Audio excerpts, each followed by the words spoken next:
Shalom warga kerajaan. Dua perkataan ini begitu penting, empower and encourage. Karena Roh Kudus adalah encourager. Karena itu orang tua harus belajar mendidik anaknya. Saya lama tinggal di Bali dan kenal beberapa pangdam di sini. Dan salah satu yang paling menarik adalah Mayor Jenderal Theo Safi.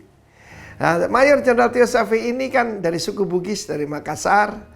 Tetapi dia menjadi seorang tokoh Kristen yang luar biasa. Ceritanya begini, ketika bapaknya itu punya seorang sahabat. Sahabatnya seorang misioneri dari Jepang. Namanya Shirato. Dia begitu terkesan. Begitu penuh kasih, begitu penuh kebaikan. Sehingga dia memberi nama putra pertama Shirato, yang kedua Theo. Theo means God ya. Jadi sesuatu yang tidak biasa pada saat itu buat suku mereka. Tetapi waktu kecil, maka kalau lagi marah atau ditegur papanya, yang Shirato ini banting-banting barang ya. Mungkin kalau Pak Shirato masih mendengarkan silakan. Tetapi yang namanya Theo ini menangis pergi ke belakang pintu dan menangis terguguk-guguk di sana. Dan bapaknya berkata, kira-kira bakatnya begini, "Hai Shirato, kau cocok jadi tentara." "Theo, kau menangis, kau cocok jadi pendeta," katanya begitu, saudara. Tapi apa yang terjadi? Terjadi terbalik, saudara. Pak Theo jadi tentara yang hebat sekali dan kita lihat prestasinya luar biasa, seperti dikatakan oleh Pak Wiranto.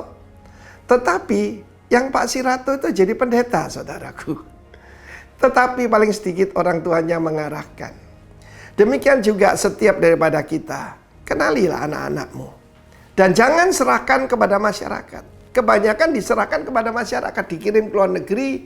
Dan apa yang terjadi? Dia pulang jadi ateis, dia pulang jadi pembangkang, pendurhaka. Karena perkataan disiplin itu penting. Saya masih ingat tentang diri saya sendiri. Saya mau cerita, kalau saya pulang, saya waktu itu masih sekolah rakyat ya, belum sekolah dasar namanya.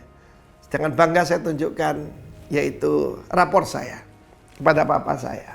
Dia langsung melihat prestasi.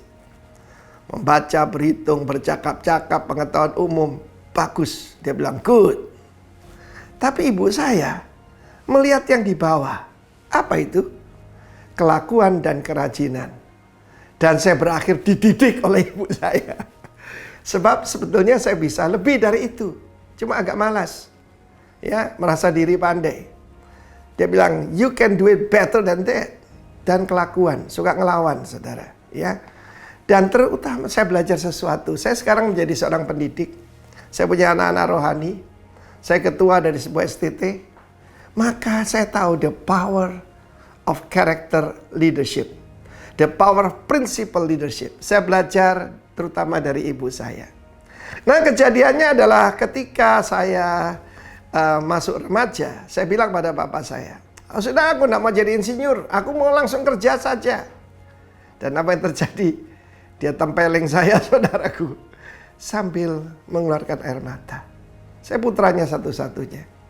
Kemudian itu didikan itu membuat kebodohan hilang dari saya. Saya jadi insinyur dan ketika di wisuda saya peluk papa saya. Dia berdiri dengan bangga sekali. "Pak, kamu siapa? Terima kasih." "Kamu siapa?" Ditempeling tuh, Pak. "Jadi aku sekarang jadi insinyur. Terima kasih ya, Pak." Dia tersenyum. God bless you. Didiklah anakmu menurut jalan yang ditunjukkan oleh Tuhan dan jalan yang patut baginya. God bless you warga kerajaan. Amin.